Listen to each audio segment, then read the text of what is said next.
अस्सलाम वालेकुम व्यूअर्स, कैसी हैं सब। उम्मीद करती हूँ सब ठीक होंगे। सबसे पहले तो सॉरी मैं वीडियोस अपलोड नहीं कर सकी। काफ़ी दिनों के बाद मैं कर रही हूँ। असल में तबीयत मेरी काफ़ी ख़राब हो गई थी, जिसकी वजह से मैं वीडियो अपलोड नहीं कर सकी। आई नो कि मुझे मैसेजेस भी आए थे, मुझे कमेंट्स भी आए थे कि वीडियोस अपलोड करें।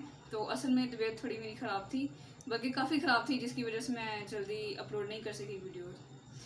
तो चलिए अपना टॉपिक स्टार्ट करते हैं। आज इस कोर्स के बारे में एसयू के हवाले से पहली वीडियो होगी। और इससे भी पहले मैं आपको एक इम्पोर्टेंट बात बता दूं कि काफ़ी लोग मुझे कह रहे थे कि जीबीओबी ही क्या एसयू है। तो मैं आपको बता दूं, जीबीओबी किसे कहते हैं, गेस्ट पोस्टिंग को कहते हैं। इसमें एक काम होता है लिंक बिल्डिंग का। एसयू की एक कैटेगरी आती है ऑफ पेज एसयू, और उसकी एक ऑफ पेज एसयू में एक आगे एक टाइप आ जाती है लिंक बिल्डिंग। और ये जितना भी काम है, जिसे जीबीओबी भी कहते हैं, जीबीओबी से ज़्यादा लोग जानते हैं इसे, तो असल में ये काम लिंक बिल्डिंग का ही काम होगा। और इम्पोर्टेंट बात ये है कि आपने माइंड में ये नहीं रखना कि मैंने इसे अर्निंग करनी है। अर्निंग होगी, ज़रूर होगी, लेकिन आपने माइंड में ये बात बिल्कुल भी नहीं रखनी। आपने जस्ट फोकस करना है सीखने पे कि मैंने ये चीज़ सीखनी है। अगर आप सीख लेते हो तो देखिए ऑटोमेटिकली अर्निंग होगी।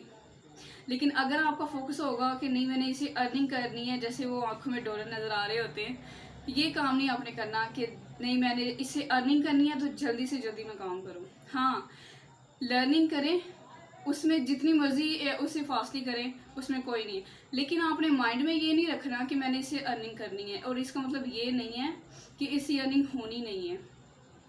इसका मैं आपको एक पहले फ़ायदा बता दूं। इसका फ़ायदा क्या होगा। बाज़-औक़ात होता है कि ऑर्डर्स मिलने में थोड़ी देर लग जाती है। इस तरह इंसान हर्ट भी होता है और काफ़ी लोग छोड़ भी जाते हैं सिर्फ इसी वजह से कि नहीं जी हमें ऑर्डर नहीं मिले, हमारी अर्निंग नहीं हुई। और बाद में लोग पोस्ट कर देते हैं कि नहीं ये कोर्स फेक कोर्स है, इसकी फेक ही पोस्टिंग आ रही होती है, हालांकि उनकी खुद की अर्निंग नहीं होती। और उनकी गलती ये होती है कि वो गिव अप कर देते हैं। तो चलिए स्टार्ट करते हैं। ये काम है एसयू का। एसयू एब्रिविएशन है सर्च इंजन ऑप्टिमाइजेशन।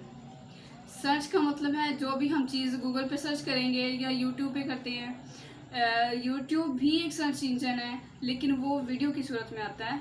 और लेकिन जो गूगल है वो आता है जनरल में, कि मतलब कुछ भी उस पर सर्च करेंगे। हमने जैसे लाहौर रेस्टोरेंट सर्च किया तो उसके ऊपर क्या आएगा, उसके ऊपर उसके मैप्स भी आ जाएंगे, उसके ऊपर उसकी इंफॉर्मेशन भी आ जाएगी। अब गूगल को ये नहीं पता कि मैंने रेस्टोरेंट सर्च किया है तो क्यों किया है।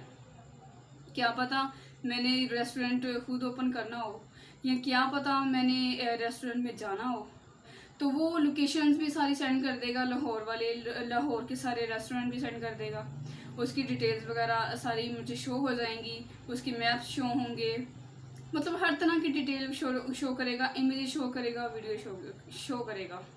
लेकिन यूट्यूब एक ऐसा प्लेटफॉर्म है जहाँ पे ओनली वीडियोस की सर्चिंग होती है।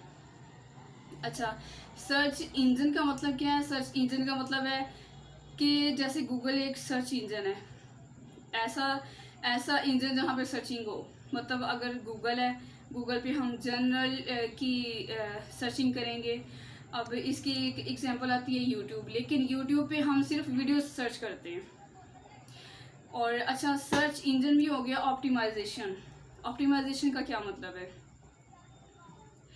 ऑप्टिमाइजेशन का मतलब आ जाता है जैसे ट्यूनिंग, जैसे एरर्स हैं किसी चीज़ में तो वो सही करने हैं, करेक्शंस करनी है। आपके माइंड में शायद ये आया हो कि हमने लिंक बिल्डिंग का काम सीखना है, जीबीओबी हम सीखने के लिए आए हैं, तो मैं एसयू क्यों करवा रही हूँ। असल में ये सारा काम एसयू का है, ठीक है। एसयू की कैटेगरी आ जाती है। मैं आपको ये बार बार इसलिए बता रही हूँ कि आपको समझ आ जाए। मैंने काफ़ी लोगों को बताया है। एक को मैंने बताया कि एसयू के बारे में सारा बताया, फिर कहते हैं कि नहीं जी हमें जीबीओबी बताएं। ये जीबीओबी का काम है, मतलब एक कैटेगरी आ जाती है। और वो भी जीबीओबी को कहते हैं लिंक बिल्डिंग का काम, ठीक है। कि जो लिंक बिल्डिंग का काम है, जिसे जीबीओबी भी कहते हैं। डायरेक्ट मैं इसलिए चाह रही थी कि थोड़ा इसका इंट्रो दूं एसयू का, क्योंकि जो पहला स्टेप है वो पहला ही स्टेप होता है। अब आप कह रहे हैं कि नहीं, पहला नहीं हमने करना, हम डायरेक्ट चौथे पे जाएंगे। तो चले तो जाएंगे, लेकिन थोड़ा इन्फॉर्मेशन पीछे वाली भी आपको थोड़ी इन्फॉर्मेशन होनी चाहिए कि इसकी हिस्ट्री क्या थी और ये है क्या चीज़, ठीक है। इसलिए मैं एसईओ का थोड़ा सा ओवरव्यू दे रही हूँ। इसके बाद आ जाता है कि इसकी वर्किंग के बारे में, इसकी वर्किंग के बारे में, ये किस तरह वर्क करता है। आप गूगल पे सर्च करते हैं, कुछ भी सर्च करें तो आपके सामने ज़ाहिर है साइट्स भी आ जाती हैं, आपके सामने उसकी इमेजेस भी आएंगी, वीडियोस भी आएंगी, मैप्स भी आते हैं।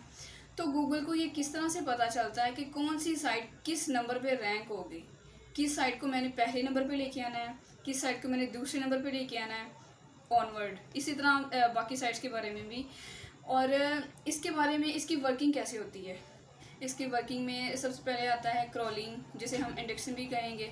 फिर सर्च एल्गोरिथम्स आता है, उसके बाद यूज़फुल रिस्पॉन्सेज आते हैं कि जिस तरह से हमारे आगे उसका रिज़ल्ट आ गया। जैसे मैंने लाहौर रेस्टोरेंट फाइंड किया, सर्च किया, तो मेरे सामने उसके रिज़ल्ट आएंगे, तो मतलब वो यूज़फुल रिस्पॉन्सेज होंगे। इसके बारे में आपको अब थोड़ी सी मैं हिस्ट्री का ओवरव्यू दे दूं कि सबसे पहले जो अब जिसका नाम गूगल है, शुरू से ही स्टार्ट से इसका नाम गूगल नहीं था।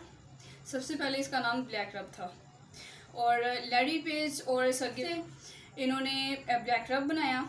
और इसके बाद ब्लैक रब का भी स्टार्ट कैसे हुआ था, ये यूनी में मिले थे, और यूनी की जो साइट थी उस पर इन्होंने देखा कि हमारी साइट को जो साइट्स लिंक करी हमें वो तो पता चलता है, लेकिन हमें ये नहीं पता चलता कि हम किन साइट्स को लिंक्स कर रहे हैं। तो इन्होंने इन्होंने एक साइट बनाई ब्लैक रब के नाम से। ब्लैक रब के नाम से जो साइट बनाई थी वो 1997 में बनाई थी। इसे रजिस्टर करवा लिया हुआ था, और 1999 में इसे सेल करने की जब इन्होंने कोशिश की तो वो सेल नहीं हो सकी थी। काफ़ी इसकी रीजंस थी, तो मैं इतना डिटेल में नहीं जाऊंगी, मैं जस्ट ओवरव्यू दूंगी आपको। और 2005 में एंड्रॉयड की इन्वेंशन हुई थी। उसके बाद गूगल मैप्स, गूगल एनालिटिक्स, ये सारे 2005 में ही इन्वेंट हुए थे। इसके बाद 6 में ही बिंग की इन्वेंशन हुई थी, जिसे इसका भी असल में नाम स्टार्ट से ही बिंग नहीं था, MSN था, और बाद में इसका नाम बिंग रखा गया था। तो अब एक और क्वेश्चन है कि पहले तो गूगल एक साइट थी, ठीक है, एक वेबसाइट थी आम, जिस तरह नॉर्मल साइट्स होती हैं इस तरह एक साइट थी। लेकिन अब गूगल साइट नहीं रही, अब गूगल एक प्रॉपर एक बड़ी कंपनी बन चुकी है, ठीक है। आज के लिए बस छोटा सा थोड़ा सा इंट्रो देना था एसईओ के बारे में, तो आज के लिए बस इतना ही। नेक्स्ट लेक्चर में इंशाल्लाह, और नेक्स्ट लेक्चर में जल्दी अपलोड करूँगी, तो तब तक अपना ख्याल रखिएगा, दुआ में याद रखिएगा। अल्लाह हाफिज़।